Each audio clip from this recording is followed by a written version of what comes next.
நாகை மாவட்டம் கீழையூர் காத்தாயி அம்மனின் அருள் அடியவர்கள் அனைவருக்கும் வணக்கம். இன்றும் என்றும் உங்களுக்கு மகிழ்வான செய்திகள் தொடர நெஞ்சம் நிறைந்த வாழ்த்துகள்.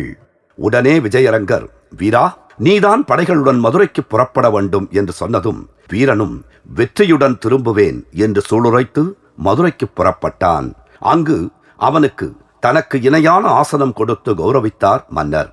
உடனே தன்னுடைய பணியை கவனிக்க ஆயத்தமானான் வீரன். அழகர் கோயில் பக்கம் திருமண கோஷ்டியினரைப் போல் வேடமணிந்து தனது படைகளுடன் சென்றான். இதனை அறியாத கொள்ளையர்கள் வழக்கம்போல் தங்கள் கைவரிசையை காண்பிக்க சுற்றி முற்றுகையிட்ட வீரனின் படைகள் அனைவரையும் எதிர்த்து போராடினர். இதில் பல கள்வர்கள் கொல்லப்பட மீதமுள்ள திருடர்களை கைது செய்து மதுரை மாநகர வீதிகளில் அழைத்து வந்தான் வீரன். கூடி நின்ற ஜனங்கள் மதுரை வீரன், மதுரை வீரன் என்று ஆர்ப்பரித்து வாழ்த்தினர். அவனது வெற்றியை கொண்டாடும் விதமாக வெள்ளையம்மாளின் நடனத்திற்கு ஏற்பாடு செய்தார் மன்னர். அங்கு வெள்ளையம்மாளின் நடனத்தை மட்டுமல்லாமல் அவளது அழகிலும் மயங்கினான் வீரன். இருவருக்குள்ளும் நட்பு மலர்ந்தது. அதுவே நாளடைவில் காதலாகியது. இது அரசனுக்கு வெறுப்பை ஏற்படுத்தியது.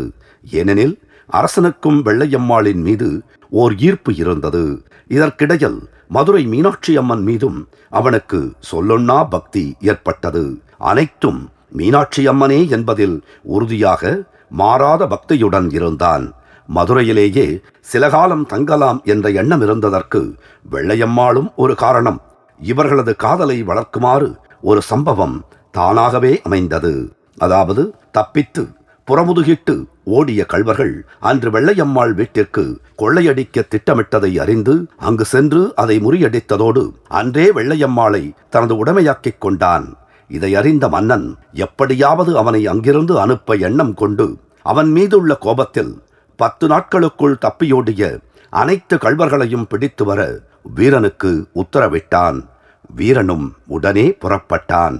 கள்வர்களிடமிருந்து மீட்ட அனைத்து பொருட்களையும் மொத்தமாக அரசனிடம் ஒப்படைக்கலாம் என்ற நினைப்பில் அவ்வப்போது அவர்களிடமிருந்து மீட்ட பொருட்களை தனது வீட்டில் வைத்திருந்தான். இதை அறிந்து கொண்ட தளபதி சாமந்தன் சந்தர்ப்பத்தை சாதகமாக்கிக் கொண்டு அப்படியே மன்னரிடம் கள்வருக்கும் வீரனுக்கும் தொடர்பு இருப்பதாகவும் அதனால்தான் அவர்களிடமிருந்து மீட்ட பொருட்களை ஒப்படைக்காமல் இருப்பதாகவும் கதைகட்டி மன்னரிடம் திரித்து கூறினான். என்ன நடந்தது? நாளை அறியலாம். நாகை மாவட்டம் கீழையூர் காத்தாயி அம்மன் நம்மை காத்து அருளுவாள். நன்றி, வணக்கம்.